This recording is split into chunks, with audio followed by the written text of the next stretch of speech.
Yeah, everyone, this is Thermite, and this is Soul Eater, Volume 2. Uh, but as I said in Volume 1, Volumes 1 through 6 are semi-blind. They are like, in theory, I have read them before in the past. In practice, I don't remember them. I remember them very loosely. So this is more of a, note-taking exercise, slash a, bringing you along with me as I go through it and I have my thoughts, as you see where my headspace is in. And then once we hit Volume 7, straight-ass blind reactions like you never seen before. Like I never seen before. Anyways, on the cover, first of all, these are special releases that have been compiled for me by my beloved fiance, Donuts. Big shout out to thank you very much. Genuinely, thank you so much. I could never, but the way I have it understood is that it is like images that correspond with the volumes, like that would have come out as the volumes were coming out, or the magazine images and whatnot. So I assume this is from another release, or maybe this is the inside cover or whatnot. We'll see. But the cover, pretty damn good. Very evocative.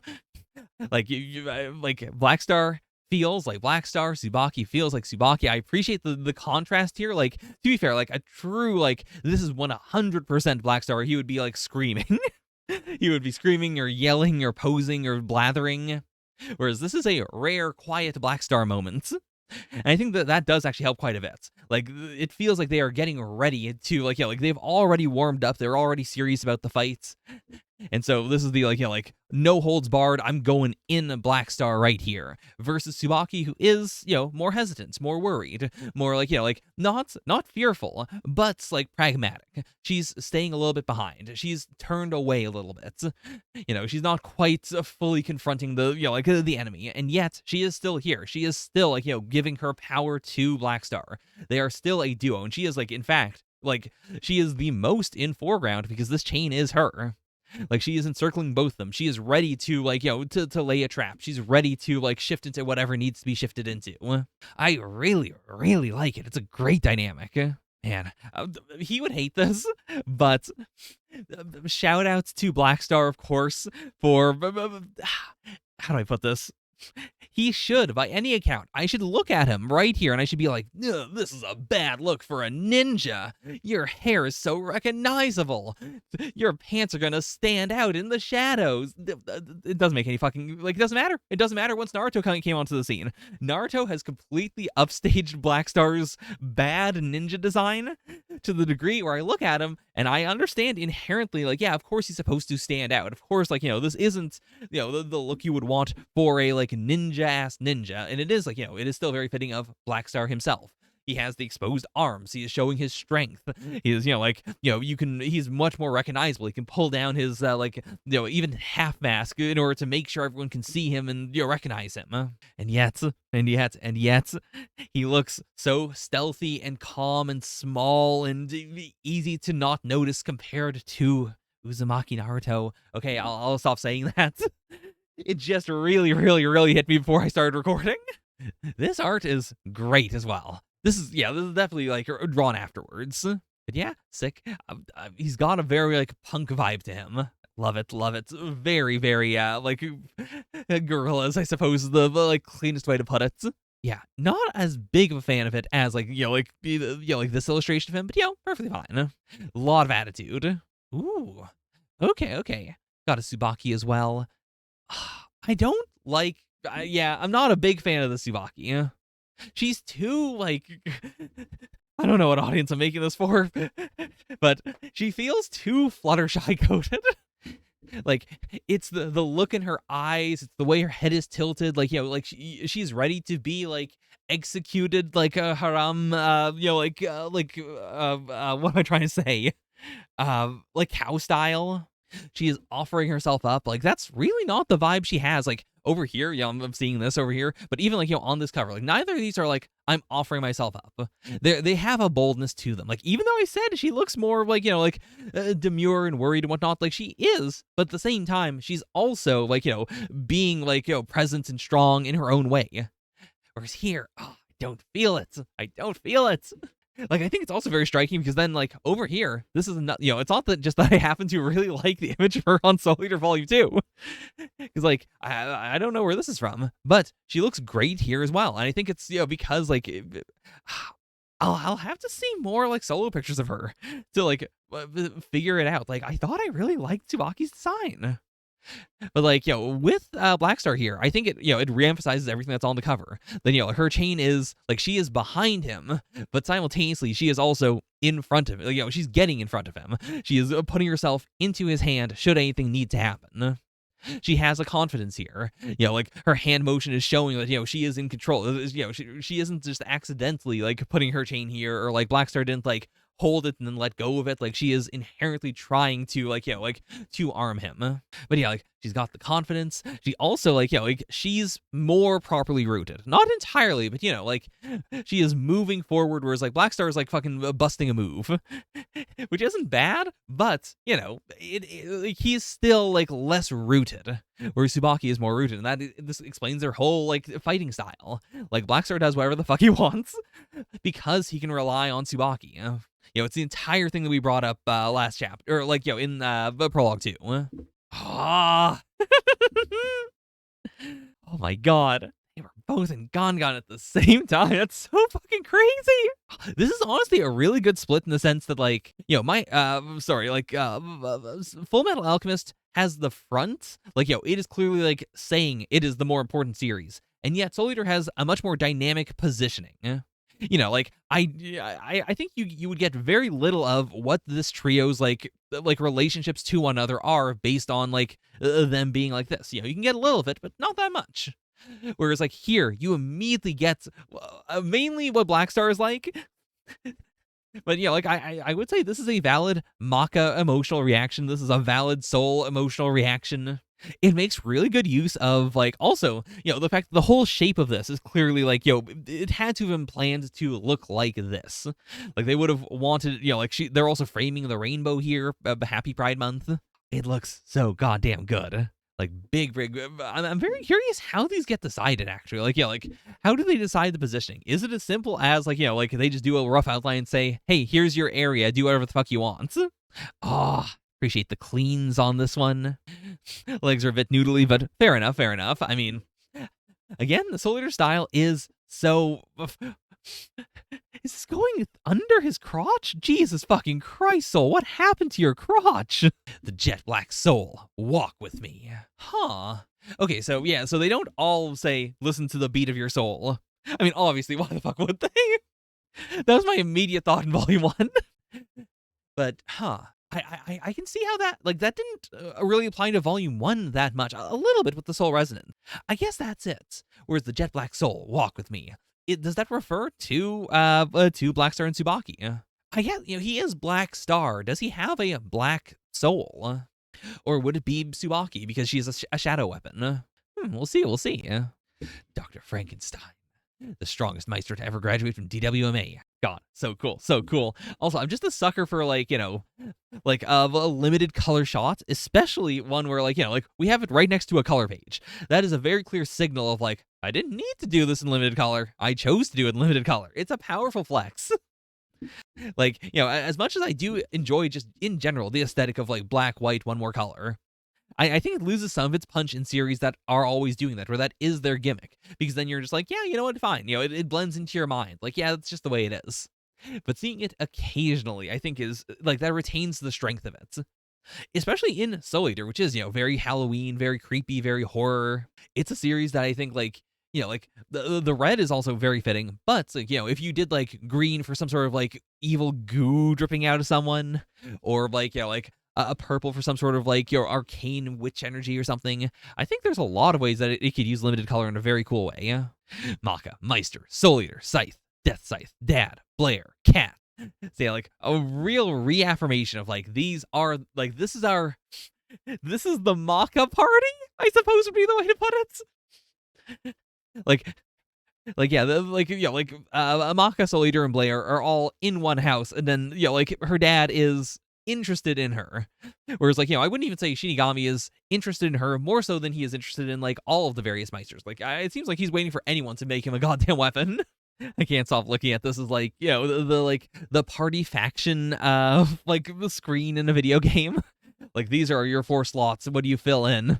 Or like one of those TikTok games where it's like, it's scrolling between options and you have to like stop it at each one. It's like, okay, I was able to get Maka for Meister. Who am I gonna get for the Scythe? Oh, Soul Eater. Who am I gonna get for Dad? Oh, I sure hope it's just Shinigami. Oh no, it was fucking Death Scythe.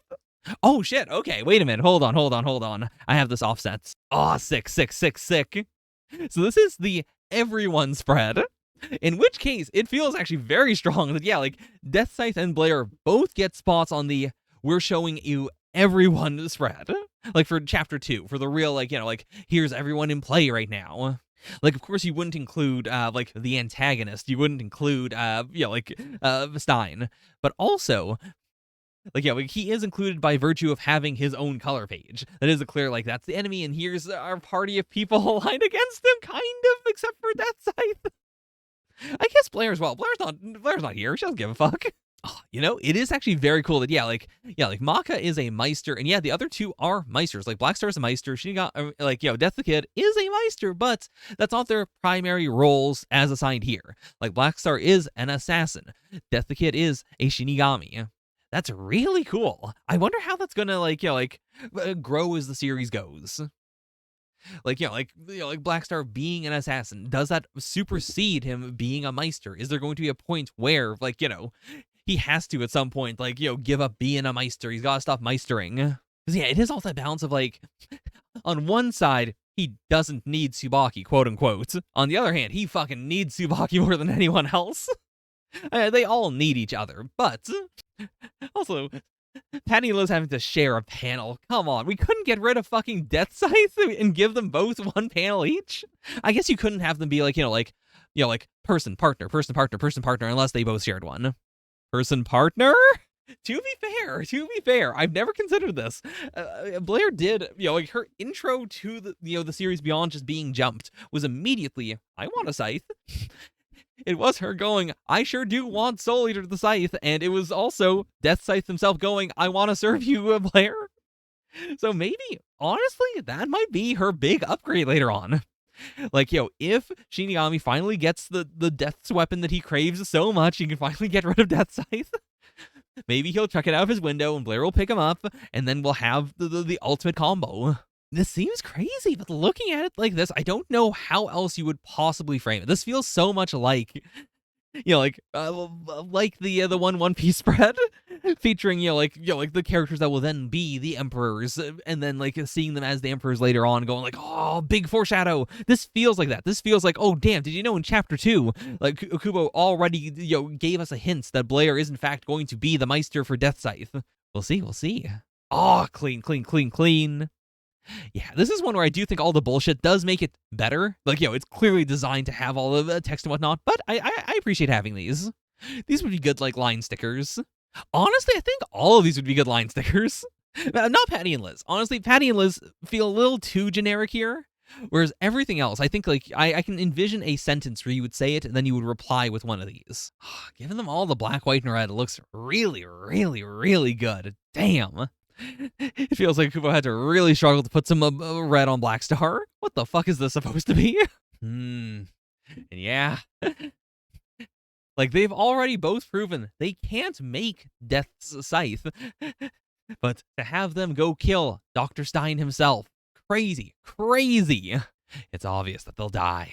But, clearly we've already seen, Shinigami is willing to, to give them assignments in order to make them stronger, in order to, to test them, to see, what will you do, what won't you do, or even just, here's a cool, specifically for Blackstar and Tsubaki, the whole, hey, do you want to cheat? Here's just a, a grouping that could, immediately get you your shits, and then, clearly they were not meant to win that, they were meant to learn. I'm, of course, being pretty generous, to be fair. We don't know that for sure. There is a chance Shinigami was just like, yeah, fuck it, they're gonna die. But even here, this doesn't give me the vibe. Why else would Kid be here? There's no way that, this is the first time he sent some Meisters to their deaths. He brought up in Volume 1, he's done this many times. But, to specifically have Kid here watching, this does feel like a real, like he's trying to do something. He's trying to motivate them. He's also trying to motivate him. Did he make this place with magic, actually? I mean, like, presumably this place was like a ruin and he like stitched it up. But also, it does feel a little bit like the I've already forgot her name, but the lizard witch in like the one that the one that was a kid. I'm really, really curious as to like when you make a base, are you just inherently deciding I'm gonna style it up, or has it just been a situation where every single time we've seen someone who is like styled up their base? Because I guess to be fair, like like we've seen the outside of Sol and Maka's place, and it's cool, but it's not like they did anything like crazy special to it. It's not like covered in like slash wounds or something. I gotta admit, I wish I had a big screw I could turn in my head. This looks so satisfying. It's so creepy yet so satisfying. Man, he's just showing up fucking everything. Oh, something's coming. Gotta. Thunk. I wonder if his pants are stitched up, or like are they stitched and because he's using black thread you just can't see it? Or does he just take good care of his pants but not anything else? Okay, let me try that again. God damn, I love him. Anyone who will redo an intro is extremely funny to me. That's definitely a big part of why I'm, excited for Black Star's development. It feels like he's the kind of guy who will retry an intro. Whereas like the other factions, I don't think they would. Like even Kid feels like second most likely to redo an intro, but I feel like he would like want to kill himself. Like he would fuck up the intro and then he would just be like, I'm done. I'm gonna leave. I'm going home. Like there's no point in redoing it. I fucked it up again. All right, did you want to see me about something? All right, time to eat his soul. But okay.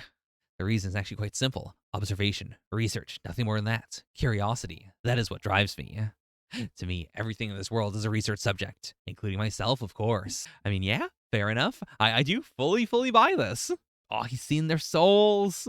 Is this his eye? That's gotta be, yeah, because, he's perceiving their souls. God, I love it's such a cool way to also, like, immediately tell us more about them. Like, this is all stuff we know, but it's, like, confirming it. It's something where, like, in a lot of other series, yeah, you literally can have someone just say directly, hey, it's weird that you're serious and you're not. But it's very hard to do that in a way that doesn't sound fucking stupid. Being able to just inherently have someone look at your souls and be like, listen, your shit's all fucked up. I love it. Also, Soul, how fucking stupid are you? You didn't know he was a Meister. I guess they don't know, right? Like, yeah, Shinigami said all that to Kid. He didn't say that to them. He didn't say to them that, wait, hold on. Yeah. Okay, so yeah, he did say it just to Kid. So yeah, they don't know. Fair enough. This is such a great dynamic. Oh, enough of the bland conversation of commoners. From now on, the conversation's gonna be avant-garde and about me. Why do you want to be? I guess, yeah, it's gonna be the opposite of bland conversation. Oh my god. I don't give a crap about being able to see souls or not. Who cares about other people's souls? As long as I can see my own soul, that's fine with me. Based. I know it's because, like, it's the shape of his hair, but his soul also looks a lot like the sun. Which, yeah, like, the sun is a star. I wonder if there's, like, a connection there or not. This is truly such a fucking crazy thing to do for chapter 2 of your series. To do a hard, they're gonna fight a guy who then monologues about their character traits. You can understand them better. Insane. Incredibly based and cool. Ah, you must be his partner. You're highly cooperative and very accepting of people. So you're the one who matches his soul wavelength, huh? Yeah. But that's also a very striking thing of, like, yeah, like, he did say specifically to them, like, like, your wavelengths are quite unstable. Like, the two of you can't resonate. Whereas, like, for, like, he didn't say that directly to Blackstar. It was just like, like, it must be tough for you to find a partner. And then as soon as he sees his, like, Blackstar's partner, he's like, okay, never mind. I get it. I see. Oh, begin the experiment. Let's go. Meanwhile, at the fucking club. Blair, didn't you say you wanted to go to school? You're working at the club now? This is your 3rd day working here. God damn. Okay. I was in charge of Maka's class today, but she ignored me. Yeah. Oh, you're finally a real-ass divorced dad. Move on. It's easier said than done. I completely lost custody. Really? Wait, really? My ex-wife even said she doesn't need any punitive damage child support. Really? Is Maka gonna move? Or I guess the reverse is, like, is her mom gonna come here? Like, Yeah, like, if Maka's mom has custody over Maka, you'd assume she would show up, right? Damn. Again, as I said in Volume 1, I didn't, when I read, like, upon looking at the series, insane considering the series immediately says, by the way, Maka's mom is very important. My immediate takeaway was, I don't give a shit. We're never going to see Maka's mom. Why the fuck did I think this? And coming right off of like this breakdown of like you two shitty shitty wavelengths can't connect. You two tough, but I could see how you could connect. To then cut to them. I think the color page is cooking. I think Blair and Death Scythe are going to become partners. Like, God, she is going right out just being like, turn your negatives to positives. Take your womanizing and use to find a new wife. Insane. Insane, yet I get it. I can't even begin to think about getting remarried. Oh, I haven't had this bad since back when I was partnered with Stein. Now listen, I would usually agree that, yeah, you probably shouldn't make the customers depressed, but listen, he comes here all the time, constantly. You know him, right? He's always depressed. He's always coming here and being a sad sack. It's fine. God, Blair's the best. God damn, the absolute disrespect with both legs. He's still sitting. Oh my God. Oh, immediately from here to here, Maka the Scythemeister. It sounds familiar. Oh, are you Spirit Senpai's daughter? Holy fuck, we got his name. We got his name immediately. We got his name in chapter 2. God damn. That was my dad's name before he became Death Scythe. Honestly, big commitment to the bit as well. I've seen so many series that, like, at the start of chapter 2 would have 100%, like, looking at this, they would have immediately just been like, yeah, fuck it, we're gonna write in his real name. You're gonna learn in this chapter, it's fine. Big props to Akubo for holding it together. While I was asleep, he would do experiments on me, and he did them for 5 whole years. Is that why he's such a womanizer? The immediate thought would be Maka's mom made him wrong for some reason. But I suppose it might just be Stein may have made him wrong as a joke, or might have modified him to be wrong. If my ex-wife hadn't noticed, he'd probably still be doing it to me right now. Oh, that's actually so cool. So okay, yeah. So where the fuck did he come from? Because yeah, this does imply then that he was a dude. He was a weapon. Maybe he was made by Stein? I don't know. But Maka's mom noticed and was like, what the fuck? Stop operating on this guy. You've taken all of his organs out. And then went, all right, I'm going to be your Meister from now on, and I'll train you into being Death's Scythe. Oh, this is such a cool way to immediately give them a connection, though. Like, it is actually really cool that, Spirits is, he is his own guy. He is a vital part of Maka's character, of Maka's dynamic in the series, and yet it's not because he overshadows her. His role is so unique. I don't think I've seen a series like this. Just the fact that his role is to be dunked on, and yet through that, we then understand more about Maka's whole situation, why she's special and why she's important. And yeah, Stein's the ultimate. He just fits with anyone. Oh, cool. Again, having him sitting down also is just so insanely cool. Just the positioning, the dynamics, it's it both makes him feel so unique in the way he is fighting, and it shows that clearly he's not taking this seriously. He's using a tiny portion of his strength, but also at the same time, it also makes him feel more visually equal to the kid.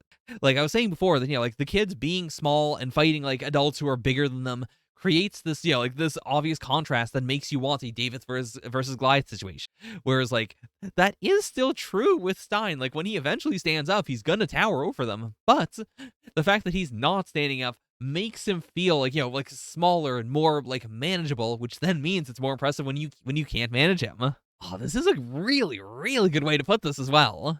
The soul wavelength is amplified. It's not just, you're combining two people's strengths to make to create something better than both them. It is specifically what would come out is then it is Maka's power. It isn't a fusion of their powers. It is Maka's power, which is being amplified. It is becoming more Maka's power. That also does explain, like, like, it is the gap between someone who can kill 99 humans versus someone who, like, has to fight a single other Meister. Like, they did, like, they killed 99 humans and also one cat, at least a little bit, mainly via, like, without any amplification, just through the combination of, like, Maka's strength and Soul's strength. That's also such a cool way to, like, to make them need each other, to also, like, potentially play with, their strengths over the course of the series.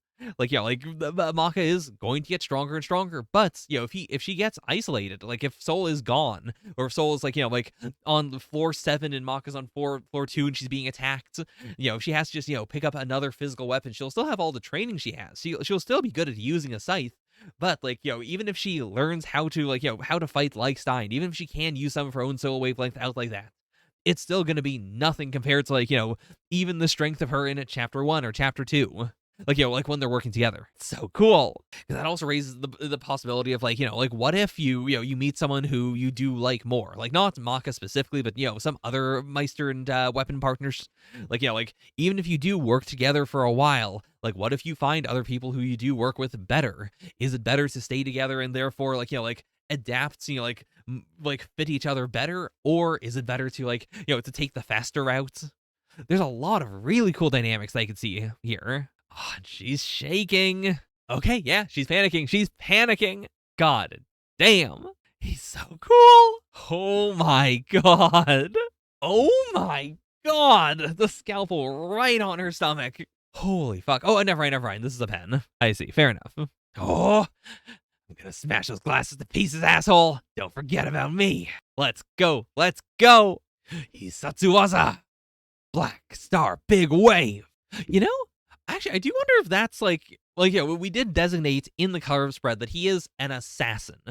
Like, beyond being a Meister, he's an assassin. I suppose this is the thing that would make the big difference. Like, the fact that, he is partners with Tsubaki. They do work well together. And yet, like, he can fight by himself. I guess that would also mean that, like, I wouldn't say that Stein is an assassin by that metric, but rather that, he can imitate an assassin. In the same way that he can imitate being anyone's, like, Meister to an extent. Oh, and this is also cool. Like, as a real, like, it's not just the size of your soul. Like, yeah, he has a big ass wavelength. He can use it really well, but, like, that's not everything. Oh, that's so cool. Like, the instant you made your attack, you and I became like Meister and weapon.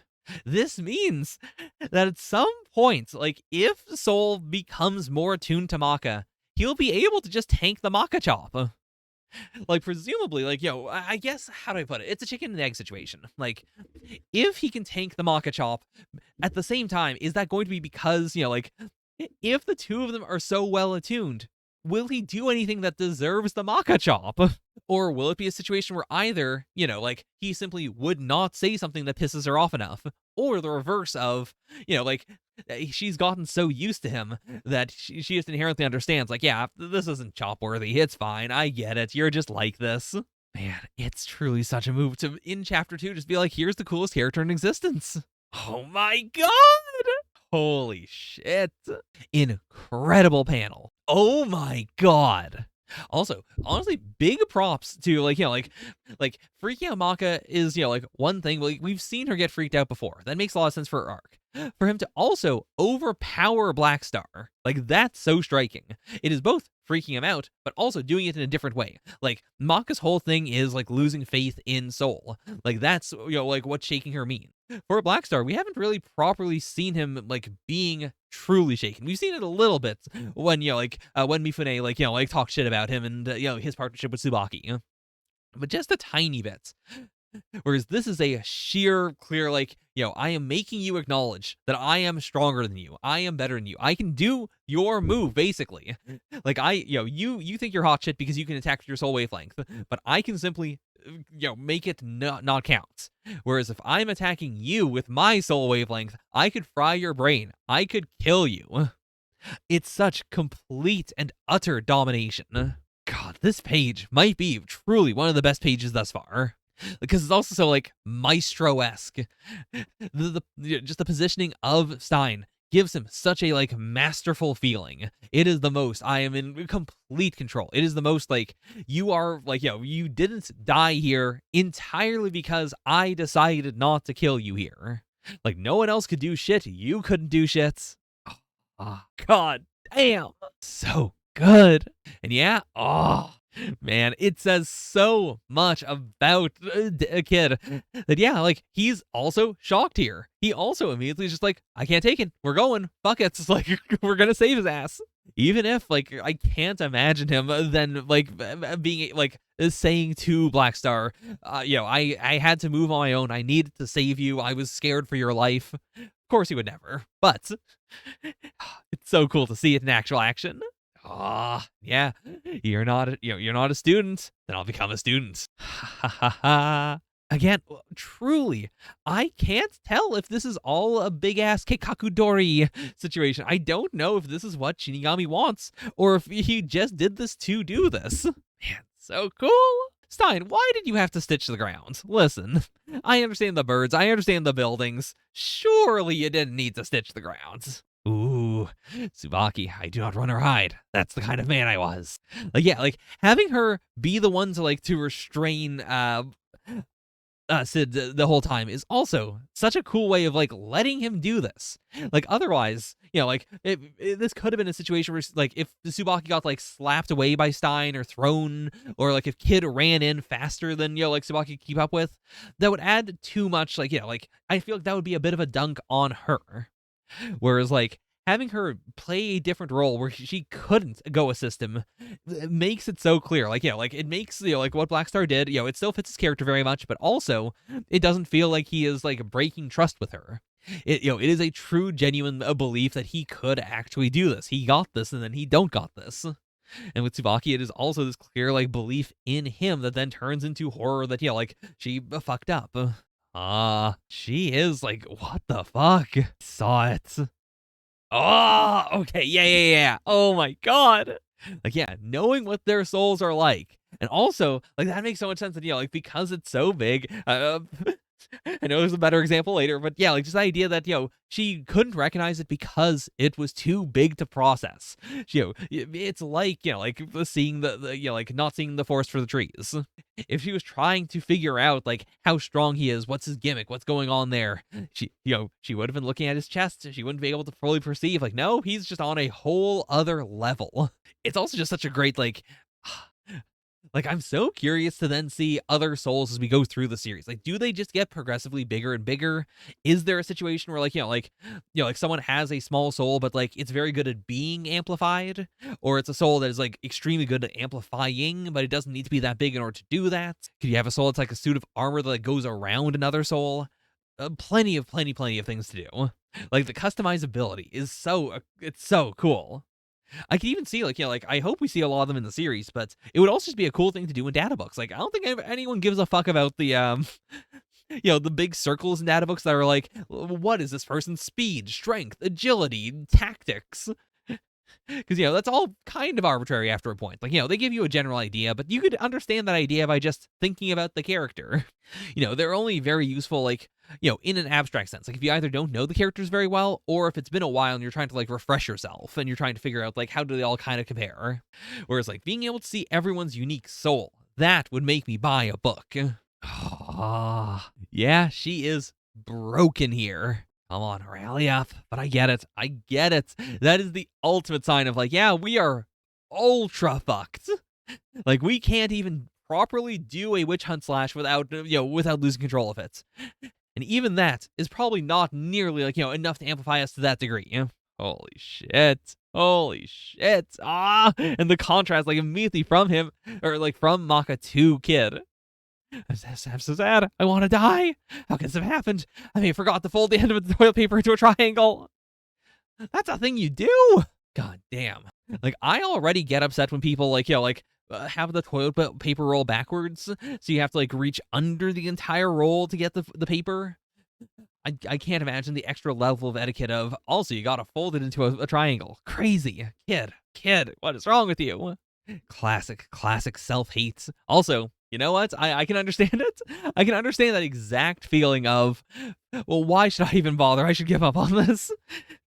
Even if I did this, I'm sure you would just hate it anyway, so you just look at me directly and go, fuck you, why'd you even bother? Go to hell. Constant. You know what? This was also very strong. Just a direct, definitive, like, yeah, let's just go. Like, that's such a clear, a bit of growth from the prologue, like for prologue 3. Being able to say directly, yeah, like, okay, you went home that time, checked the shit, and then came back. Let's just do that again. It's fine. What'll I do if I really did forget to fold it? My entire being would be denied by toilet paper. I couldn't go on living. Oh my god. Oh my god, Soul, you're so cool! Man, at some point in the series, he's gotta look Maka in the eyes and say, don't look at that soul, look at this soul, as he points to his face. God damn, I really didn't think he had this in him. Holy shit. Don't give up before you even fight. You're gonna collect souls to make me into the strongest death scythe, right? You're gonna beat that stupid womanizing dad of yours speechless, right? Lift up your head, I'm talking to you. Oh my god. Oh my god. Is that going to be the final fight of the series? Or like the epilogue fight? It's, when people say final fight, they usually mean like, the big boss battle. But like once the big boss battle is done, unironically, I think it would be really cool if the big epilogue fight is like, like it's Maka and Maka and Soul versus like Blair and Spirits. Like, as a clear, like, like, Spirits moved on, it would be it would be calling all the way back to Prologue 1, and it would be this dynamic of, like, we've grown so much, but, like, I guess it would depend on whether Soul becomes a Death Scythe by that point. Because if he does, then I feel like, I mean, even then, it's not a power level thing. This whole thing is very clearly stating, like, listen, just because someone's got the big-ass chungus doesn't mean anything. Just, like, that feels like the whole concept of, of soul wavelengths, of, like, being able to amplify one. It feels like a very clear statement of, even if you're extremely weak, with enough amplification, you can be as strong as the strongest. It's just tough, because also the strongest of the strongest can also amplify themselves. Like, it means something, but, like, there's more of a possibility to catch up, as opposed to, like something that's way more hard, way more realistic, way more like, like, you can't possibly get this strong in only 10 days. Like, they can get strong right now. It really is, like, the most shonen concept. Every series wants to do at the start of this fight, we were not strong enough to win, but now, mid-fight, we have now become strong enough to win, even though we've lost more stamina, even though we've lost more energy, we've expended energy. Resonance really does seem like the ultimate way to allow that to happen in a way that makes sense. Yeah, take a good look at him. All this time you've been sitting here, he's been waiting for you. Ain't that pretty nice of him? Go. Ooh. Oh, okay. This panel of Soul Resonance looks so goddamn cool. Like their lines are much more aligned. This does feel like they can resonate. It makes sense. Like they're, like it is Soul taking control. It's him like creating the narrative of what we're doing here. Like all Maka has to do is believe in him and follow along. The Meister sends her soul wavelength into the weapon, which amplifies it and sends it back to the Meister. Okay. So yeah, so it's not just a one. Like I was envisioning it as like one big movement, and depending on how good the amplification is, it can become like an infinite size. But the fact that it is like a level of amplification, and then you can take that amplified wavelength and feed it back in, and you can keep doing it. So yeah, like it is possible then to go from being the weakest to having infinite power in theory. In theory. Holy shit. And yeah, he is impressed. Go Witch Hunt Slash. God, how in the world is, like, how do we possibly top Stein? He's so fucking cool. In this moment, like, this is, like, the big pinnacle, peak, coolest moment of Maka and Soul's life. And in this moment, somehow, Stein is way cooler than they are. What the fuck? Oh, they even managed to crack his glasses. Oh my god. But it's still wild. I mean, yeah, they gave it their best. That was pretty impressive, but they couldn't do it. He's just him. Oh. And yeah, like, first time around, like, like for both Maka and Blackstar, like, they were hurt and their weapons didn't, like, step in to protect them. This is a clear, like, like, Soul is all in now. He is doing the hard, like, don't you dare hurt her. Then I'll start with you. You pass. Haha, I was just fucking around. Okay, Shinigami-sama asked me to do this, so yeah, this is definitively, like we were saying, for sure. In the prologues, it was a bit ambiguous, but I was reading it as he's just fucking around with them. This is truly, ultimately, this is all truly a remedial lesson. This was all staged. I did do all of this to teach you guys some lessons. You killed Blackstar! The balance of like, you killed Blackstar. No, I didn't. But also, Sid Sensei, yeah, I was fucking around, but I am dead. This is such a good line. Like, also, yeah, the the reversal from, like, when I was alive, this is the kind of guy I was. Him living up to it, and then here saying definitively, I was the kind of guy who never tricked people, but that was when I was still alive. Now I can fuck with people, and also I am really dead. I mean, to be fair, Stein didn't kill him. He died due to the hole in the head incident. That was unrelated. And damn, so yeah, the kid didn't even fucking come. Kid didn't even manage to get here. Oh, you must be tired, right? Don't be shy. Come and stay in my house tonight. Terrifying. Terrifying. Oh my god. Wait, how did Blackstar fuck this up? How did he fuck up so bad that he came early? I guess it's that, he was so tired that he had to come in. What the? How did he do this? I guess the idea, actually, never mind. I guess the idea is that he prepares for his grand entrances. Therefore, he gets up at the normal time and then, spends that extra time, like, getting ready. Whereas here, because he didn't have time to do the grand entrance, he decided, he just came at the normal time. Oh my god. Oh. Gotta. Did they decide who our new teacher's gonna be? Gotta thunk. Aw yeah. So glad we leveled up by leveling down. We're only getting worse. Yeah, banging two-parter. We're just gonna keep on rolling along, but yeah, because I don't have anything to say about this bit in itself. Just very, very good. Meanwhile, toilet paper is nicely folded. The picture frame is exactly parallel to the floor. The candles on each side are... I guess if the candles all melt exactly evenly, you can keep this up. Symmetry. Yes, symmetry is my art. But alright, time to go to school. Truly, I don't know if this part was also Shinigami's plan. I feel like it was. I feel like the plan was he was going to interrupt Stein. I think that was it. Like Stein's going to play the part, he's going to fight everyone, and then should Kid show up, he'd be able to either say, I'm sorry, I was just goofing around, or he would also, humble a Kid, which would make a lot of sense. Chapter 3, the new student and soul observation. Crazy poses here. I mean, I guess these are all fine poses. It was mainly just this one where it's like, this is nuts. Like, we're committing to the three-person stack. How many ways can you do the three-person stack? I imagine a lot, honestly. Yeah, we haven't seen them, sideways. We haven't seen them do it, on the ground. But yeah, big respect.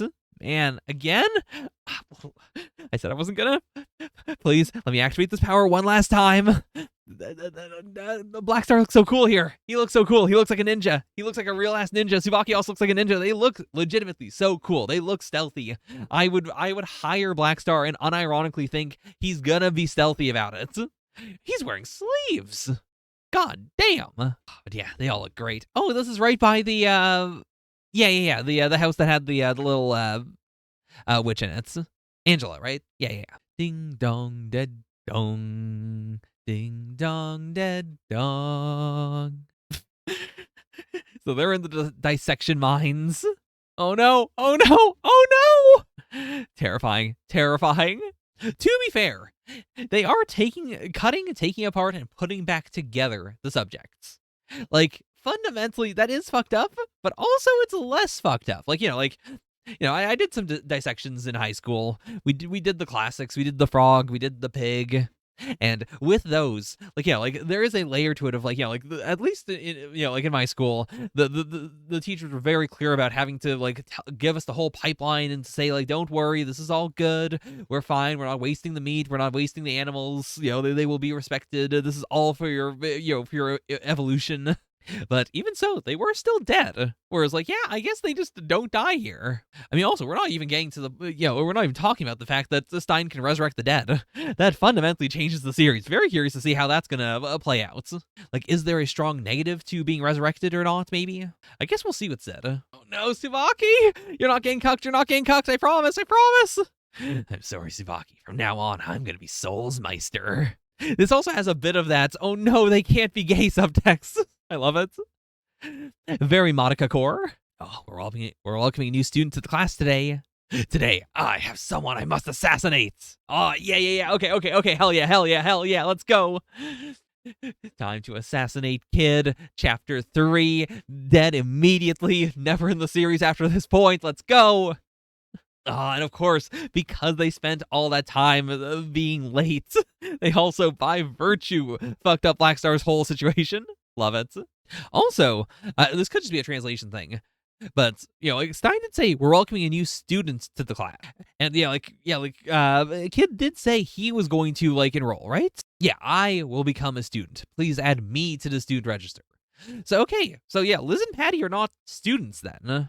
Or they might nominally be students, but they're not on the register. They are additional. That's interesting because they are attending school, but they don't quite count. Oh, that's gotta suck balls of if you're a weapon and then your Meister finds a different weapon and they do decide I'm just gonna fuck you. Can you still attend as a solo weapon, or does everyone just say go fuck yourself? Man, Patty's so cute. I'm happy, damn it. Splendid. As expected, my father's school has superb symmetry. Love it. It is so goddamn good. What are these balls? Oh, this is also such a fun inversion of the classic, three goons in the alley. It is two goons that are going to beat up the new main character, but both of them are also main characters. Both, we know the goons. We've had a whole backstory with the goons. Each of the goons has had their own entire prologue chapter. Imagine if that shit happened in any isekai series. Insane. Talk about riding on your parents' coattails. Your dad's supposed to be 7 feet long. 7 feet. Now make it 7, make it 8. I wonder if he's gonna be very 8 coded. Because also, 4, 4 means death, but 4 is terrible when it comes to symmetry. It's worse than 7, arguably. 4 plus 4 is 8. If Kid becomes the next death and he combines with the previous death, would they be would the number for death in this world be 8 instead of 4? Foreshadowing, or rather 8 shadowing. God, love it. The dynamic here as well of Soul unironically was a very good distraction. That's not even what they were doing necessarily. But, he was serving as a pretty damn good distraction. Of course, Blackstar was like, no, not allowed. I need to take center stage. I can't assassinate them until they know that I'm here and that I'm going to do it. Hey, Shinigami's son, I'm going to assassinate you. And then tomorrow the rumors will go like this. I knew it. Blackstar has risen above the gods. Sky above, sky below, I alone stand almighty. A halo of light will shine around me tomorrow. It's always tough to translate Shinigami. In this series, it's tough. I do think, in general, because Soul Eater has such a, Western aesthetic, calling Shinigami, Death God, or, Death even, and then, Death the Kid would still be Death of the Kid. It's just his dad would be Death. That would work. But I do think, God of Death probably is the cleanest way to translate Shinigami-sama. Because then that would make sense with this. If Blackstar wants to rise above the gods, this makes a lot of sense if he's saying, I by defeating a god of death, I will become someone who has surpassed the gods. Though I suppose it doesn't matter that much. I think it does still inherently make sense. The Shinigami is the closest we've gotten to anyone who feels like a god in this setting. Therefore, killing his son would also make you someone who rises above the gods. Man, imagine the divergence of the series. If he if he kills Kid here, if Kid ceases to exist here, presumably he's going to be extremely important for the entire rest of the series, but also, does he still get to go to DWMA? Is Shinigami going to be yeah, my child is dead. Cool. Does he just become a zombie? I guess that's also possible. How dare you ruin the symmetry? All right, fight, let's go. You disgust me. If you pick a fight with a Shinigami, there's no guarantee your soul will survive. Let's go. And okay. So they haven't brawled, at least, technically, at least Liz hasn't brawled on the street since, since she was growing up. Patty, we don't know for sure, but presumably. Either way, that is cool. Oh, God tier panel. God, so cool. And yeah, they gotta actually work together. Let's see. Soul and Blackstar are fighting with someone.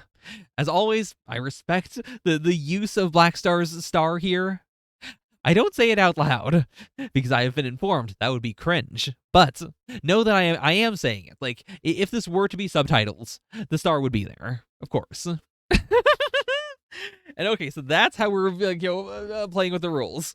It is a hard, like, like, it's not that they can't fight, it's that there needs to be a faculty member. And it doesn't even have to be like they need to be there at the start. It's like, well, as long as a teacher shows up at some point, it's fine. Crazy. Insane. Bullying has to be next level in DWMA. I can't imagine it. Can you steal the souls from another weapon? Because I imagine that would actually be a very bully thing to do in the series. Like, like, if Tsubaki, for whatever reason, like, was able to gather up 30 souls, like, like, she and Blackstar are on a streak, could a bully just go, I'm gonna suck the souls out of you? Could the bully's weapon go, like, all right, I'm gonna stab Tsubaki and take all the souls out? Or is it like, like, Maka having to start over? Is it a situation where it's like, well, if you make the souls leak out, they're just gone, they don't count? Oh, you want to do some close combat? Let's go! God damn, man, the sun itself is pogging. But yeah, this is rough. Like, we just humbled Blackstar. He's getting double humbled. He needs to dunk on someone soon or he's gonna die. Oh, holy shit.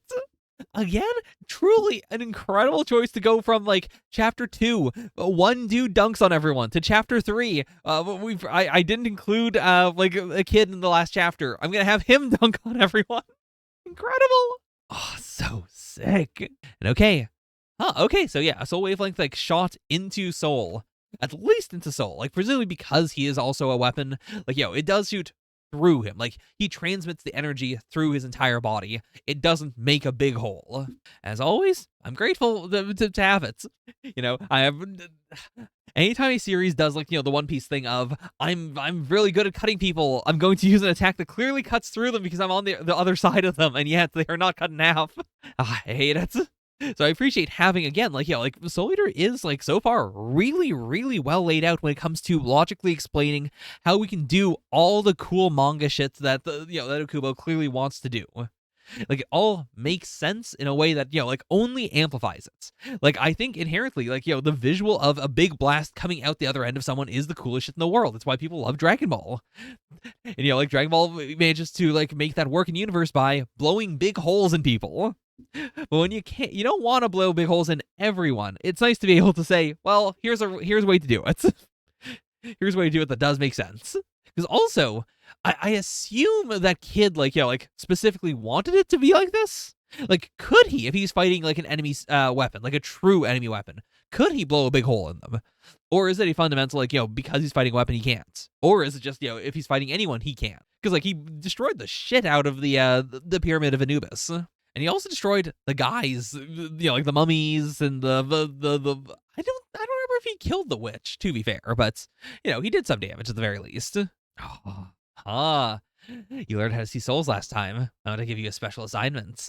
Oh, so cool. Because like, that's also passing on the baton from, like, like, he was the one doing the exposition before. Now he's just saying, like, listen, like, Maka, can you see their souls? Like, can you do the exposition this time? Ooh, normally it's extremely difficult to match soul wavelengths with two weapons, but it's very stable. It's admiration. Again, I feel like if you were in a physical fight with Kid, you could instantly win by just telling him that his soul only has the stripes on one side. Like, his hair is one thing. The fact that his soul only has them on one side, that's rough. Ooh. But yeah, God, I love it. Because yeah, again, they're so weird. Like, they are mismatched, but they do work together. Like, they admire Kid admires them, and, like, even though, like, like, Kid creates so many roadblocks, they are capable of understanding what his deal is. They can fix, like, they can help fix his problems. Like, ultimately, they were able to get to school. It's very different from, like, our other Meister pairs right now who, if they were in a big fight like that, they would have to just squish it down and come over. Whereas, like, I think it does say a lot that, yeah, like so far, Kid can't squish down a problem. He does have to go check the actual problem. And yet, like, because he has allies that do care about him, Like, at least, like, hopefully going forward he can do that. The first time he just gave, he just left them. But even then, he did believe in them. That was a clear, like, belief of, if I leave you guys in the pyramid, you're not gonna die. You'll hold out for a while. And I will, like, go check and then go back right as, as fast as I can. Oh, okay, let's go to combine. Oh, no. Oh, no. Oh, no. Oh, incredible panels. Like, first of all, God tier panel, God tier panel, God tier panel, God tier panel. Oh, that's interesting as well. So okay, so yeah, like Maka is like, like she can do all the crazy scythe stuff because of their resonance. Like, or I guess because they match each other. It's like resonance is then like pumping it up, but just being able to match each other, just because they are like, like similar, like that's enough for her to be able to lift him. That also does say a lot. Like, that is a clear statement of, it's not that they were that far off in, like, in Prologue 1. They were still relatively close, or else she just would not be able to wield him. It's just, like, there's the one thing. But that's the thing, like, having one thing that is the problem does not mean everything is a problem. Oh. And okay, so it does go both ways. Like, he's trying to, to move Soul real as hard as he can, and that is physically hurting him. Okay, he interpreted it as an attack. That's sick as hell. Like, yeah, that is the exact reverse. Like, oh my god. That actually explains a question that wasn't even being asked. Like, like last time we saw with Stein, like if you, even if you're an enemy, if you match up your soul wavelength to your opponents, they can't do shit to you. This is then explaining the reverse of, even if you're allies, if your wavelengths don't match up, what should be like a move that assists yourself or each other will instead be interpreted as an attack. Oh, let's break up. If we get any closer, I'll start to hate you. Cute, cute, cute, cute. God, I appreciate Patty having to step in to be like, listen, don't stop the fucking yaoi moments. This is the 2000s, kid. You don't understand. This is a precious moment. Once we get to 2024, this shit's not allowed. All right, fair enough. God, they're still going in. They're still going in. Oh my god, Kid is so cool. Like, again, it says so much that, yeah, like Blackstar is a hand-to-hand guy. Kid is a ranged fighter, and yet he is consistently permitting him to, to do the close range fight, because he's like, yeah, I can still beat you in hand-to-hand combat, even if you are an assassin. You are specialized to do this. I am not specialized to do it. I can still run circles around you. Holy shit. Oh! God, he's so cool, so symmetrical. Oh, the belts had a purpose. Incredible. God, I love that Maka understands that this is stupid, and at the same time, she is still rooting for him. She still wants Soul to win. That was so lame. But, I mean, it wasn't that bad. Oh my god, these two. Please, please, kid, actually put them out of their misery this time. Oh!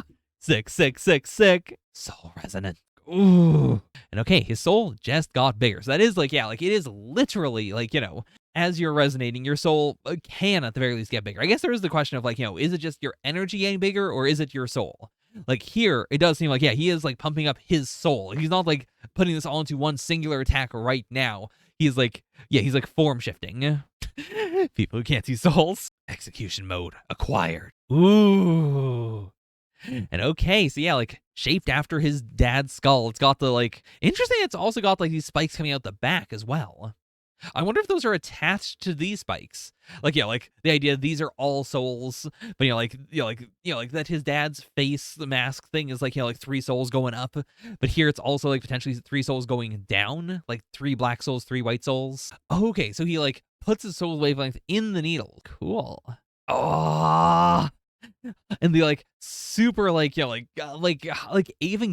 ass readout of what's going on. The fact they've shifted to using percentages, the countdown. Oh, it's so cool. It's so cool. It makes this whole mode feel so profoundly different, which I guess does make sense if it is the execution mode. Everything else is them fighting with style, fighting with their personality. This is then fully going in. Because, the needles are also, these tendrils that are, coming out of him. Oh, actually. Well, I guess these wouldn't all be, they wouldn't attach right to his hand. I could see it. Power Ranger style. If he's manifesting the skulls, then they attach on. He's manifesting the little wigglies, and they straighten out. So cool. And as they're charging up, like, yeah, like the area where the energy's like pooling with the needles is like, like those are two circles. This is one circle. We're recreating the three circles. Like the skull here also like clearly, like both like it being part of his energy, but also it being a quick reminder of like, by the way, this is supposed to look like this. Sick. Absolute giga fail. It's like he only did it to show them just how much higher level he's on. Oh yeah, like for sure. If he really wanted to kill them, he would have killed them. They would have literally, really, for serious died. They are alive because he thought it would be fun. Huh. Okay. What happened? Did he face backlash as well? Oh, so made an attack toward the end. It looks like he cut Kid's bangs a little bit. Oh my god. Incredible. He was in bed for a week and he missed school for a month. Whew. God damn. I mean, yeah, in a sense, that's a victory. In a sense, you did defeat him. Who really won this one? I suppose it's also the high risk, high reward of like, he has the most underlying true power, but his personality traits also stand out much more.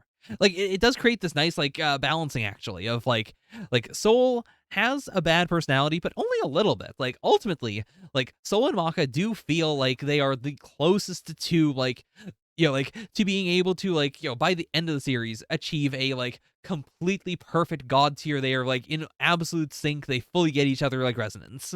Whereas like, I'm not saying the others won't. I'm just saying like it'll be harder for Tsubaki and Blackstar to do that. Even like, even though like it goes like Maka and Soul have the worst like right now, then Blackstar and Tsubaki are in the middle, and then Kid and the Guns are like at the very top of like, they're basically sorted. Simultaneously, I don't know if the series is gonna end. Like when the series ends, I don't know if Kid will ever get over this shit.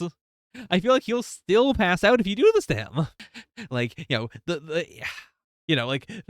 closer you get to 100% like perfection, to complete like transcendence as a character, the harder it is to go any further.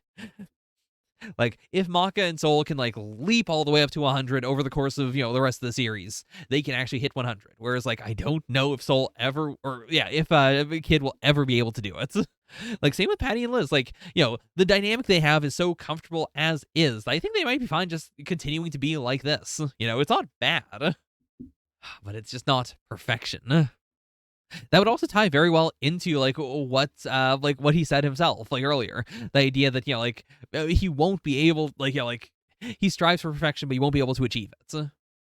That would be kind of cool to then like even if like Blackstar manages to eventually achieve perfection, surpass the gods, if by his very nature like a Kid won't be able to. We'll see though. Like this feels like the kind of series where I do think everyone will achieve their goals at the very end. It would feel a little mean if we didn't. God, she really rocked up to be like, "Hey, you said I was a loser." And yet, I think they did get the most out of this. Oh, sup, yo!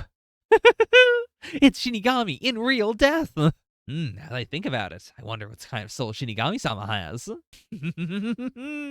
God, iconic. Of course, instantly iconic. So cool.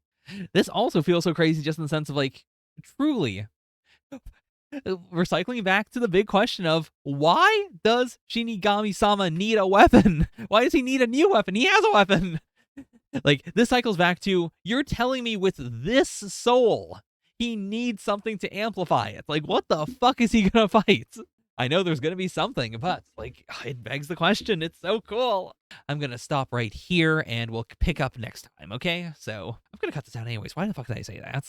I don't know what I think Soul Eater is. I definitely think that all the like the early arcs are way more like further spaced apart, which is crazy because like I've never seen the anime or anything. I've seen like one episode like as like it wasn't even like in order. It was just like a thing that a group did.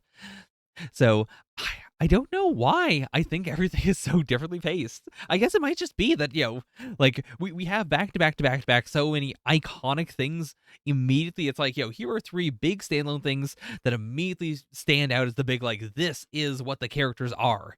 Then we get a two-parter. It's like, here's Stein, here's Sid, like, like again, building out everyone. then we get to just have an entire chapter that's just. So we didn't really get to focus a lot on Kid. Here's just the one where we focus on Kid and we just do all the stuff that we would have done if he was also there to fight Stein, while also being able to dunk on everyone again. And now we're already here. God damn. Huh. What's going on with the moon here as well? Like, that's a normal looking moon, all things considered. It's got a little. I don't know if this is her orb or if that's just the moon's eye. But yeah, that's really weird. Do you have a tail? I guess that would fit the, the vibe of, witches having been given powers by the devil. Though again, how do they work in Soul Eater? What's a witch? It's you two. You two who embody the ultimate weapon in Meister.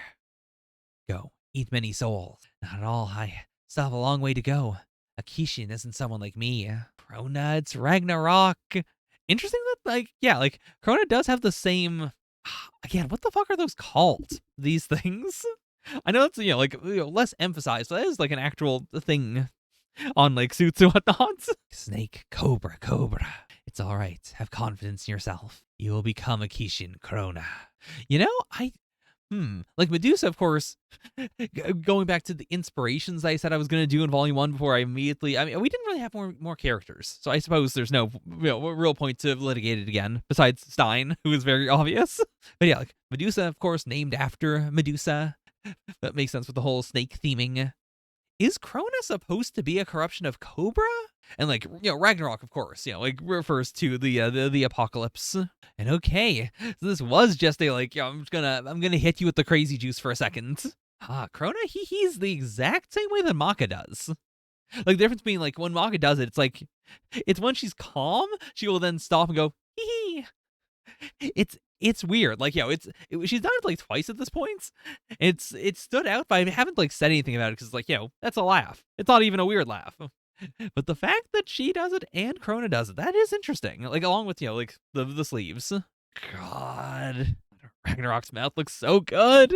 And in contrast to the witch hunt slash, which has the mouth in a part that would be if you are committing to a cutting motion.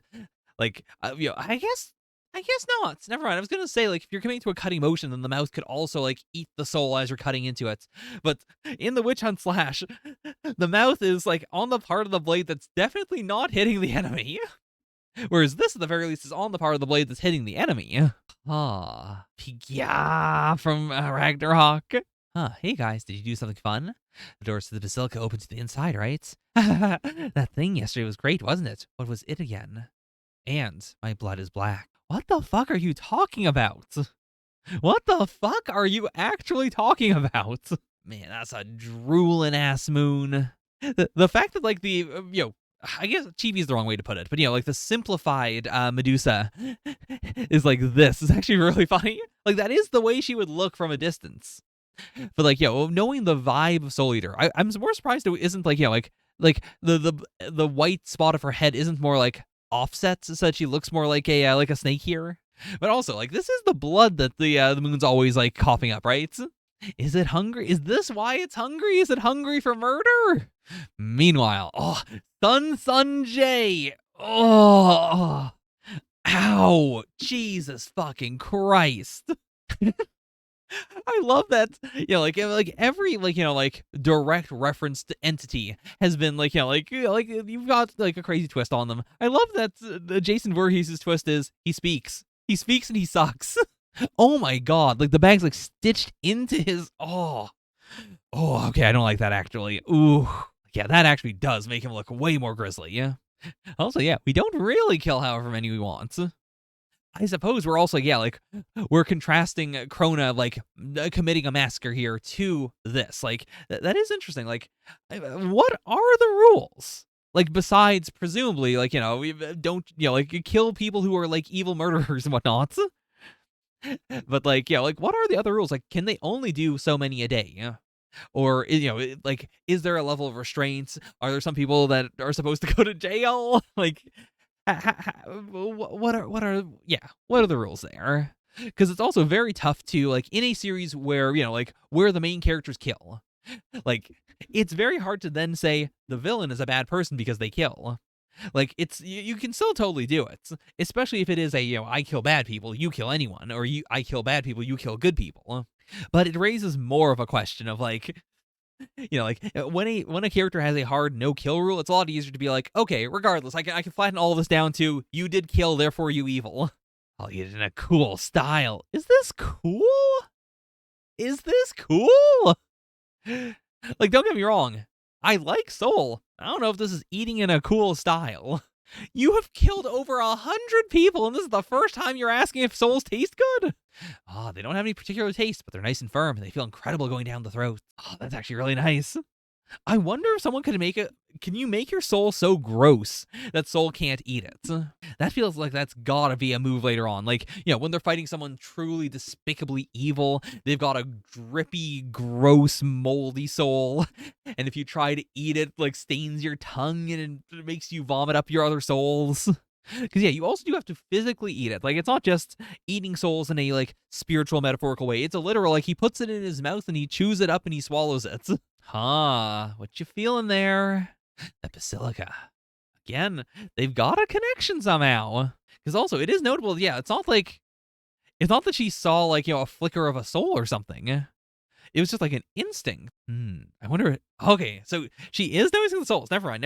Noise is terrible. Focus. I sense the soul responses of one weapon and one meister, and surrounding them are 50 or 60 human souls. God damn. Yeah, she has grown so much from I can't sense souls to this. I don't know. Like, the Materazzi gang feels like that's got to be a reference, but I don't know to what, actually. They have bad reputation, but they're not so bad that they would make Shinigami-sama's list. Okay, so there is a list. There is a hard, like, these are the bad boys and girls that you can kill, and here are the good boys and girls. I guess just the bad boys and girls. It's just the hard. If they're on the list, you can't take them. Makes sense. And I do appreciate Soul, like, obviously he's trying to shirk his responsibility, but also, I appreciate him just outright going, like, listen, they might just be fucking vibing. It's fine. If it turns out Black Star's got a bunch of people together and he comes out shouting, now for my big show to begin, I'm seriously gonna cry. It does look so cool. Man, just in general, I love, like, this is kind of a fleur-de-lis, right? You're allowed to do them in 3D. Yeah. But it is, like, Santa Mario Novella Basilica. So it is, like, it is Italian. I'm pretty sure. I don't think they said in the series, but I'll just say directly, I'm pretty sure they're in Nevada. Who the fuck built this here? Oh. Okay, so all the souls disappeared. An area a Meister weapon should not enter. An area belonging to a Kishin, which surpasses all human understanding. Ooh. Oh my god, just the straight out exclamation. God, the tension. Isn't that right? That door there opens to the inside. Oh, okay. Okay, so Ragnarok can speak using Krona's body. Like, instead of just, like, having to, like, do the Tsubaki thing of, like, blorping out or something. Oh, that's so cool. So if I go back to this scene, actually. Yeah, and my blood is black. Right, I will eat you. Yeah, nothing Krona says ends in, like, would naturally end in and my blood is black. Like, even knowing that there's two people inside of Krona's body, this still doesn't make any fucking sense. Why would Ragnarok say any of these things? Why would Krona say any of these things? Because, like, that door there opens to the inside. I assume that's also Ragnarok. Meanwhile, they got a dispensary on site? God damn. Man, Spirit is such a weird, like, comic relief character. I love him. Just the idea that his whole struggle is, I want to see Maka and be involved in her life, but also it's really hard. It's really hard for unexplained, like, like, this is an explainable reason. I can understand why he's still traumatized, but it's like, there's so much time in between. You just don't go to her house. You don't do shit. Oh, I guess it's because, like, he can't go to her house because he's lost custody. Well, does she have a restraining order on him? I mean, probably. But that's separate from having, from losing custody. Before that, I must have this female doctor care for my wounded heart. Oh no. Incredible panel. God tier panel. God, the look on his face as he's staring at his own toes, trying to see if they're correct or not. Honestly, surprisingly, like, this is such a classic, like, horror manga face. Like, like, trying to really show the, like, the circles around the eyes, the, like, the pits there. It's so surprising that Soldier doesn't really do this that often, actually. Anyway, Maka-chan sure has gotten big, hasn't she? To be honest, when I heard that you were getting married, I was worried. I thought it's never gonna work. But when I saw you and your wife snuggling together so happily, I knew for sure it'll be all right. Their love will last forever. Oh my god. God. I love him. Truly, like, you need all the setup of Spirit's character to fully understand it. When Stein pulls this out, like, for any other character, you would go, this is a really fucked up thing to say. But when you understand what Spirit is like, it loops all the way back around to, no, this is fine. Oh my god. Ah, okay, I remembered. The Demon Sword has appeared. Oh, god damn. Holy shit. Incredible. Like, also, coming out of Krona's back, terrifying, awful. Oh, man. Like, of all the, the guys where I gotta point at them and wonder, like, is this just a guy? Like, Ragnarok, of course, is, I think, the least. Like, maybe Ragnarok was just a guy at some point, but I think clearly at this point, Ragnarok's not a guy, right? Right? How the fuck do they resonate? I mean, I guess the answer might be they just don't. I could definitely see that. Like, if their dynamic is just, they're so insanely powerful that they just simply do not need to. Just full on, skill issue. Okay, so it is, it is taking souls that aren't on the list and taking too many souls. Like, you do, like, so interesting. I guess that also does build in the classic thing of, like, you slaughter someone's whole, like, organization or village or whatnot, and then you stop and you go, I'm not killing you, though. That means that every single Meister and weapon combo has probably done that at some points, like a group of villains. Krona! Huh. We do have it confirmed that, like Ragnarok is a demon sword. Krona is a demon sword wielder. This does raise the question of, like, how do I put it? Is Ragnarok like Tsubaki?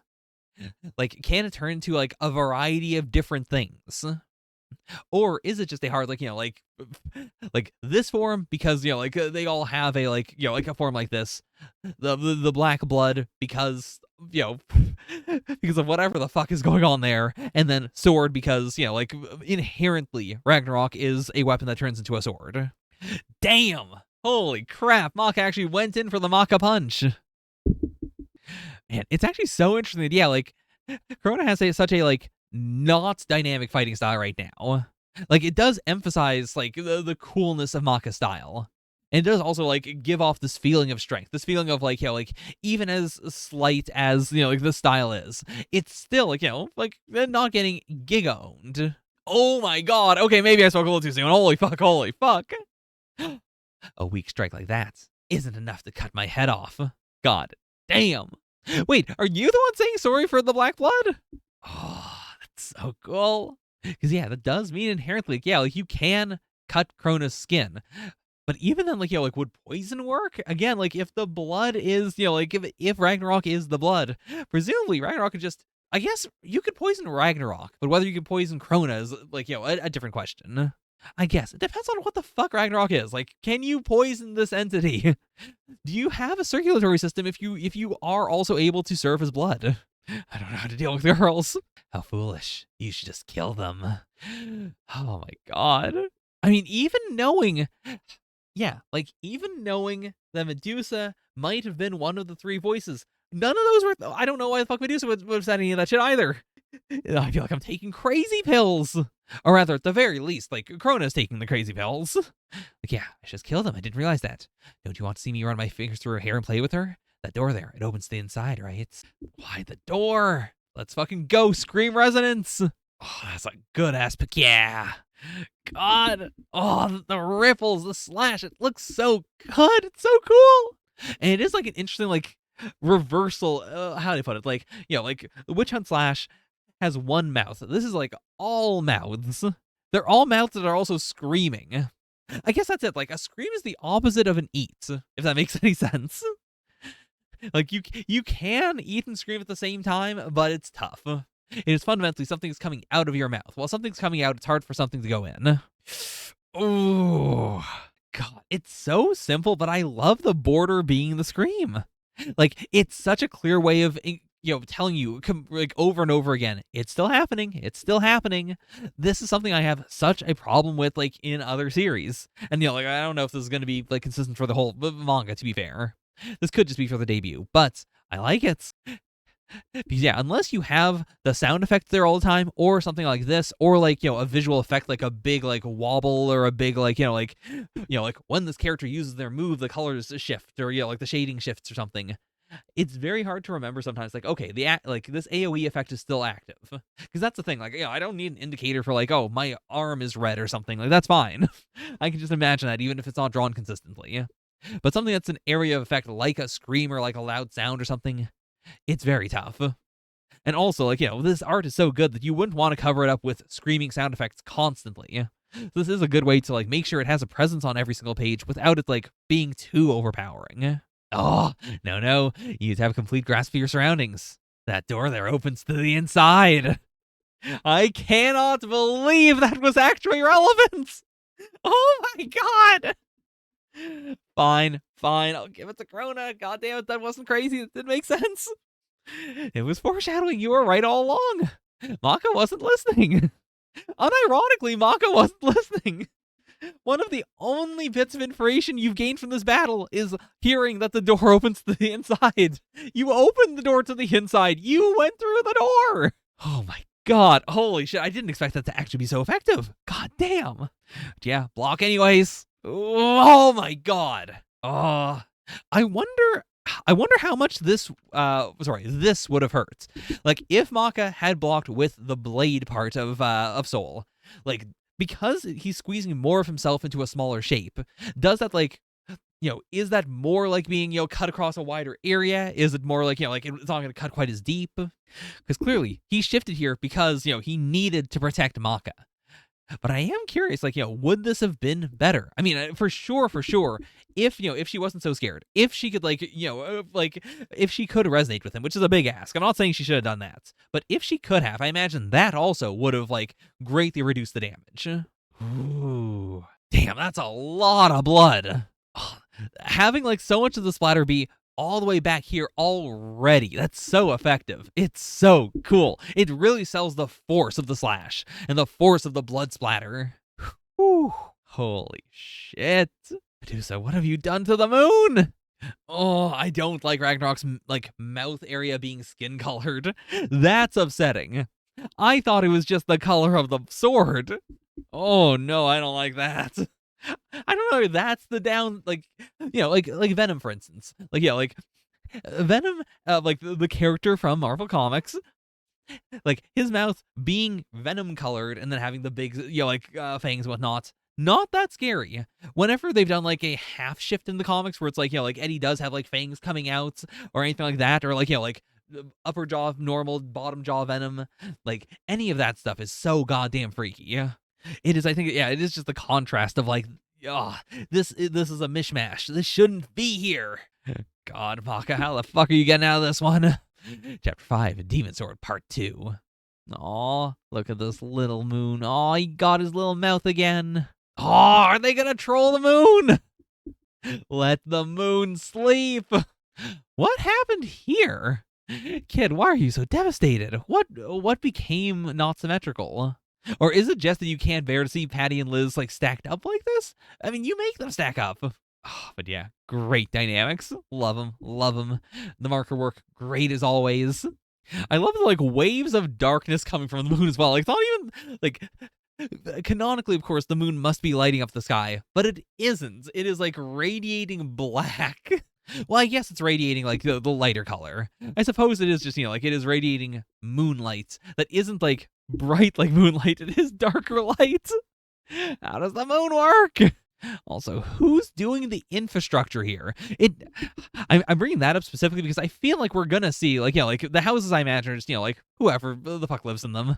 But stuff like this clock and whatnot, I do genuinely think there's gotta be like an electrician who like lives in Death City who's doing all this crazy shit, or like, whoever's making the signs. Like, it could just be that people are like driving by and smacking them with bats and stuff. But somehow I feel like, no, someone is doing this. Like, there's one guy specifically making the signs all bent, or he's like bringing them out pre-bent. All right, it's time to die. Oh, holy shit. Okay, that's Stein, and this is Daddy Crazy. Daddy's here. I can't believe it. He got a win. He got a win somehow. He got to be relevant. Oh, yeah, ignored. Entirely ignored. And okay, so they acknowledge that this kid's a Kishin. Like, they are looking at Krona and going, Kishin. Interesting. God, Ragnarok's so goddamn weird. But I can still see their resonance better now. Like, it is the bullied and the victim, but it is a victim who is also, like, complacent. Like, someone who is mainly taking orders, and therefore, like, it does even out. You do end up going, like, yeah, it's fine. Like, at the very least, it's better than the alternative of, like, being in trouble or whatnot. Oh, he got the death cigarettes and make the death smoke. Cool. Kishin, the reason DWMA was built. God damn. But okay. So that's why. I mean, that's why they, they contacted Stein. That's why they also went in to save Maka. Like, not necessarily because they were trying to save Maka. It was because they needed to stop the demon sword. God damn. That works so well. Jesus Christ, Stein. What the fuck are you wearing? Why? Awful. 0 out of 10. Man. And you know what? Like, after the entire last, like, volume and a bit of this volume were all just Shinigami going, it'll be fun to test this child in this lethal situation. I can't really hold it against Medusa for going like, hey, why don't I take this child and put this child in an extremely dangerous situation? It'll be funny. Like, fair enough. I guess that's just how adult life is. You can block the demon sword, right? Who do you think I am? I'm the father of an only daughter. Oh boy. Okay, so yeah, so Kronos thing is like, it is more the the novelty. Like the novelty of the door opening like that, the novelty of like the whole situation, like meeting a girl for the first time. Even here, like there's someone with a screw in his head. I don't know how to deal with that. It does make a lot of sense to to need to have a bully on your side who is going to like the abuse is rough, but it's balanced out by the life motivation. Is that what bullies are for? Oh my god. Oh, brutal. Like, using spirits as a as a restraint and then going all in with the big shock. One more time. Oh, haha, it's the blood that spilled out when I stabbed him. So okay, so Ragnarok has complete control. That's so cool. Like, truly, that's like, if you can control the drops that are, being thrown about, that are flying about, that are being spilled on the ground, that is like, that's so, I love it. There's something about the souls of that Meister and Demon Sword. It's like the weapon's bullying nature is constricting the Meister's introverted personality. Krona is still resisting Ragnarok, so it's okay for now, but it'll be dangerous if he gets completely swallowed up by it. Interesting. Okay. Oh, and you can see the snake. Yeah, what is that snake? What the fuck's going on there? Cool. Oh my god, I genuinely was not thinking about this when I said, like, can you put a soul over another soul? That's literally Krona and Ragnarok's whole deal. That's so cool. If you get hit by a technique again, I'll put thumbtacks in your shoes. Oh no, if I don't figure out how to deal with shoes with thumbtacks, then I won't be able to go outside. Insane gag. But yeah, this is genuinely also a really cool style. Again, it's a style that completely limits the use of Spirit. We still don't know how good Spirit is as a weapon besides, not breaking. But yeah, like, being paired with two people at this point who are both strong enough that they just say, apropos of nothing, I'm gonna go fight by myself, and also, I guess you'll be with me, I'll hold you. Oh my god, we gotta see someone use him properly at some point. Ooh. Okay, they weren't even resonating, let's go. Experimental ectoplasm. Cool. Oh. So yeah, full on Susano, like the projection right into a backflip, right into a kick to the head. Sick. Wow, I can see stars. I don't know how to deal with stars. Oh no, Krona, you're gonna die. Two Palm Soul Menace. Holy shit. He's going in. And you know what? Here, I think this shirt looks good. Every other shot looks awful. Here, like, I think it's because, like, it looks like, he's being ripped apart. Like, like the cloth here feels more like exposed muscle or something. It's sick. I love it. Okay, you can't die yet. Snake time. Oh my god. Oh, okay. So is she like the mediator? Medusa is making it so that their souls can work together at all. Like they are naturally badly suited to one another, and so if she like turns off her ability, they immediately start like rejecting one another. God, that's rough. Being rejected by your own blood. That sounds like a metaphor, but it's so much worse that it's not a metaphor. All right, which time? Let's go. Oh my god. Oh, it's a big ass soul. Oh, and the parallel of her soul with all the the arrows coming out of it like it's like it's snake hair versus Krona having the big rejection. Cool. Ooh. Okay, so Soul Protect is like a witch spell. So yeah, you it's not just the classic oh, I just lowered my key level. Interesting. Oh, and yeah, I didn't even think about that. Like Maka now having to, it is different in that Medusa is clearly special even for a witch, but for her to fully drive it in, oh, I was really fucking around when I thought I could kill a witch and finish off the soul eater. Mom had to kill something like this. Let's fucking go. God, these vector arrows look so insanely cool. I do want it's impossible to actually check this, but I am curious if Soul Eater's the first big series to do vectors before before they got very big. Because it is so cool. I just the inspiration of using these arrows to mimic the visual of snakes. Also the fact that they are vectors when she's using them as attacks. Presumably she can do non-vector arrows as well. That would be more like the wiggly ones. Or is that just her energy manifesting itself, and then when she fully locks in, they become vectors, and she gets to choose the targets? Oh my god. Okay, so I mean it makes sense because he can partner with anything, and he was the original Meister for Spirit. It would be weird if he couldn't do the traditional the traditional attack. But god, it's still so cool to see that he can do it, and it is shaped like Blair's hat. Curious to see if that goes anywhere. Ooh. Oh, the perspective on this is so cool. It looking very small here, and then by the time it gets to Krona, it's gigantic. Was there ever a Soul Eater fighting game? Because truly, I'm very into what's been coming out over the current Bleach fighting game, but a lot of what I like about it is that they are taking visuals that make sense within how the manga does things, and then translating them to a game. And Soul Eater feels custom made for that. There are so many attacks that feel yeah, you could do this 1-to-1, or even for various characters witch hunt slashes, or even for Maka she's already done 2 at this point, and I assume she's gonna do way more. Where you could literally either copy the exact move if you're doing a finisher that's more cinematic, or if you're doing a finisher that's pasted on the attack just is shaped like that in Smash Bros.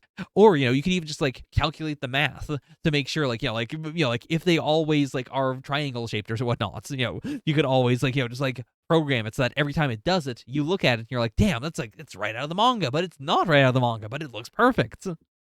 There's so many ways to do it. Whew. But yeah, Skedaddle is a win. But even so, it's this is the opposite of what Maka wanted. This is she wants to make Soul into a scythe that will surpass her dad. She got saved by the scythe that is her dad.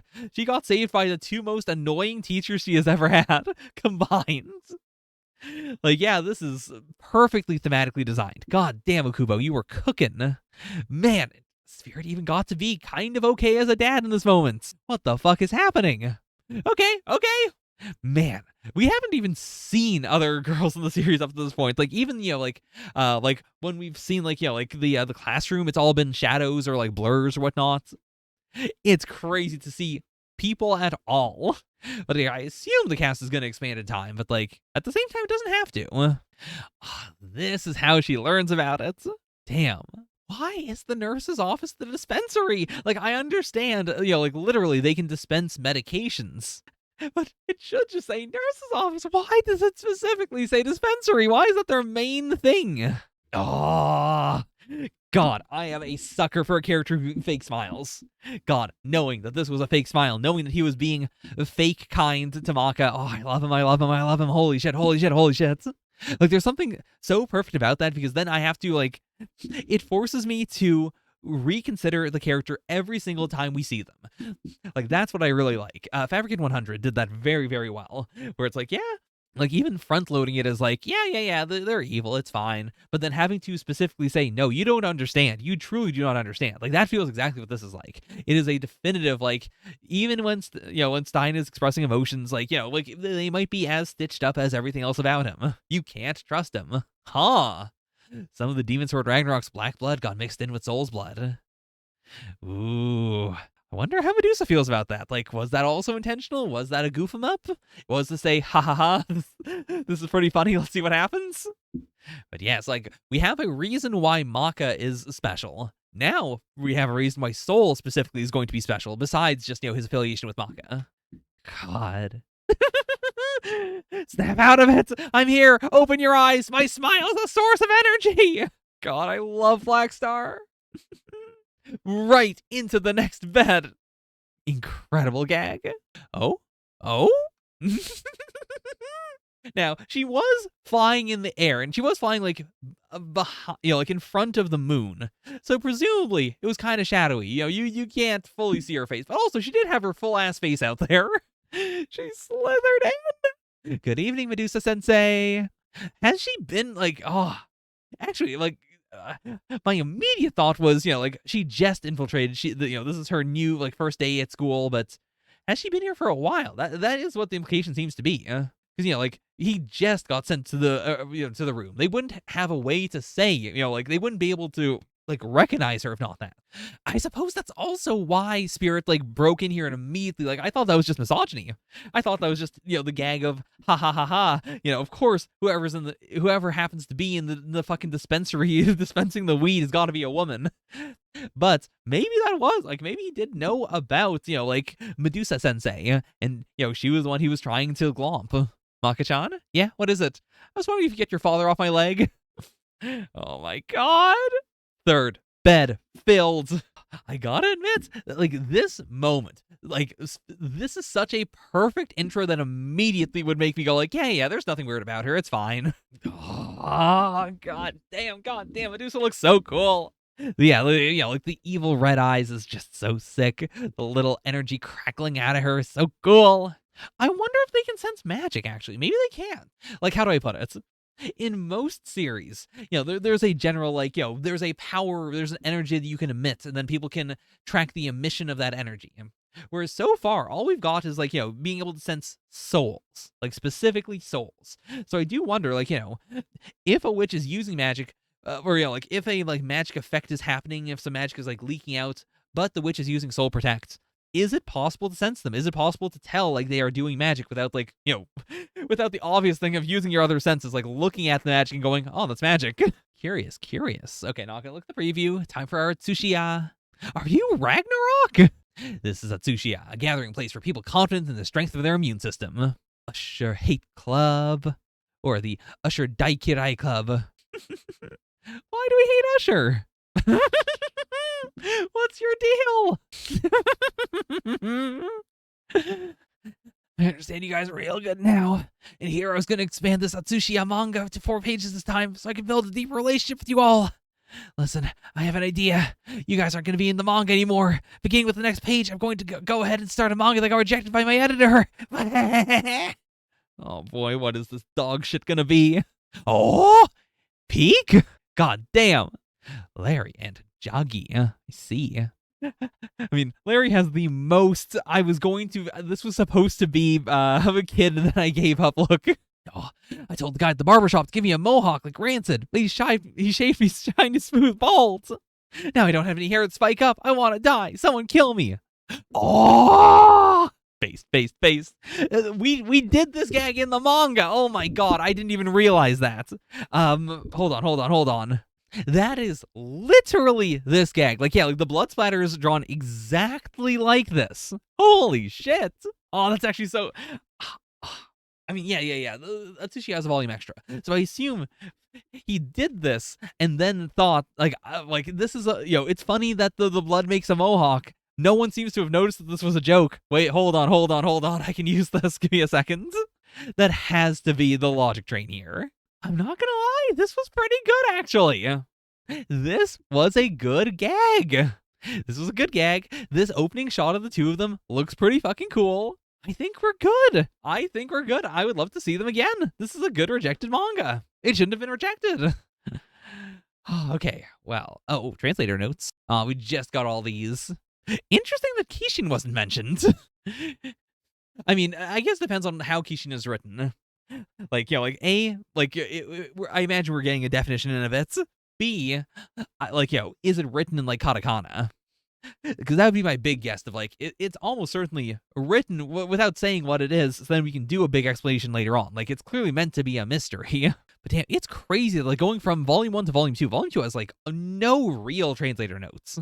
I mean, that makes sense considering what was here, but even so, like, damn, that's really surprising. Like, we didn't do one for, like, the Son J. That's crazy, because we did them for, like, Al Capone.